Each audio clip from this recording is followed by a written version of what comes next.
kaibigan? Tay?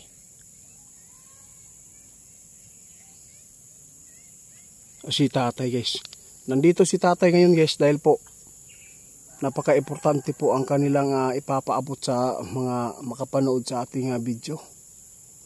Alam po niyo guys, meron silang nakita na sign po sa kalamidad na. Ito na. Malapit na tayong tumuntong ng September kaibigan.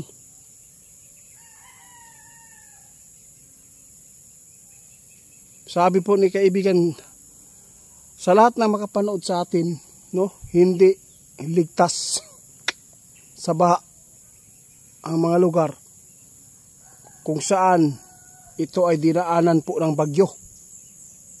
Naku po, ito po ang napaka sa mga balita po na nakukuha ng ating kaibigan kasi meron na pong sign dahil po sa maulan na panahon kaibigan. Sa Mindanao po, sa Mindanao.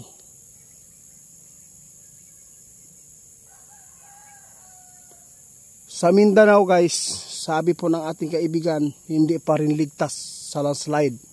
Dahil po, may mga lugar po dito na grabe ang pag-ulan ngayon guys. Kaya dapat mag-ingat ang lahat daw ng mga nasa baba, no?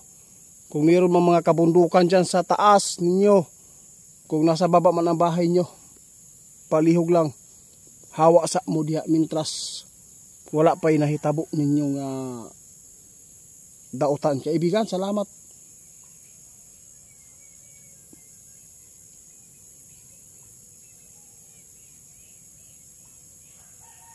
Ito ang sabi ng ating kaibigan. Sa totoo lang guys, alam kong nagsawa na kayo sa pinapaabot ng ating kaibigan, pero sila hindi po sila nagsawa sa tao dahil nakikita po nila yung mga sign ngayon.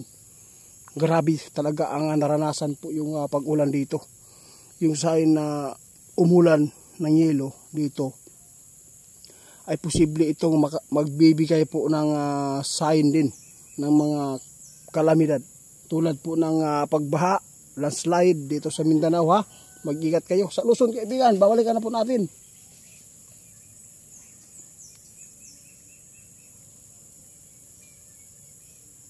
Ang sabi ng ating kaibigan, yung Luzon po talaga ang punteriya ng bagyo.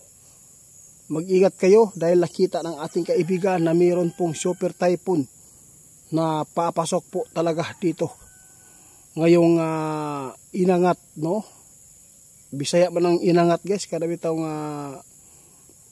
palapit ng Disyembre, kana inangat sa Disyembre guys. Di gyud niyo mahibalan guys kung unsa kadaghan ang mga panghitabo ng mga kalamidad o aksidente. Kaya mag-amping tantanan, ayaw mo kalimot sa pag-ampo. Kaibigan, salamat sa babala. Ngayon po, naku, ito yung natatakutan ni kaibigan dahil po naawa po siya sa mga tao na bago lang tinatamaan po ng bagyo dyan, baha. Tapos ito yung nakikita po niya na mayroon pong typhoon na papasok ngayong taon na to. Ang namataan pa ng ating kaibigan doon pa sa Luzon, no? Mga probinsya dyan, yung mga tinatamaan po noon.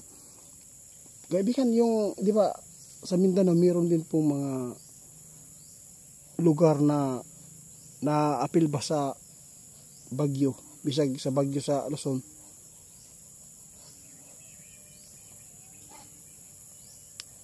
Nako, ito yung nakakatakot guys, no? Ang Surigao guys, isa po dito na dinadaanan po ng bagyo, kaya mag-ingat din po kayo dyan. Huwag lang po kayo magkampante dahil ay yung panahon natin nagbibigay na ng sign kasi may nagpaabot sa atin, no?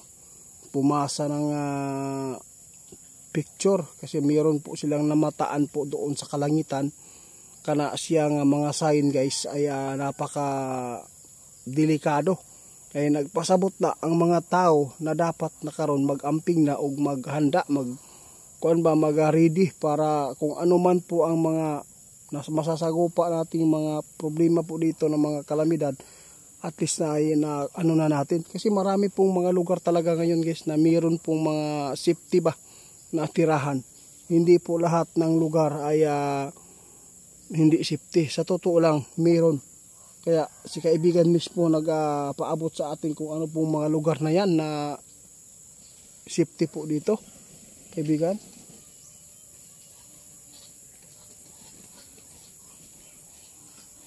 Kaya maraming salamat po sa inyo.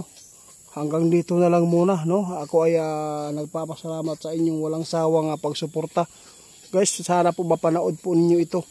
May sign pong nakita si kaibigan natin Duwende na malapit na talaga ang kalamidad guys na mararanasan naman po ng tao ngayong pag tungtong na natin ng beer month. Salamat kaibigan.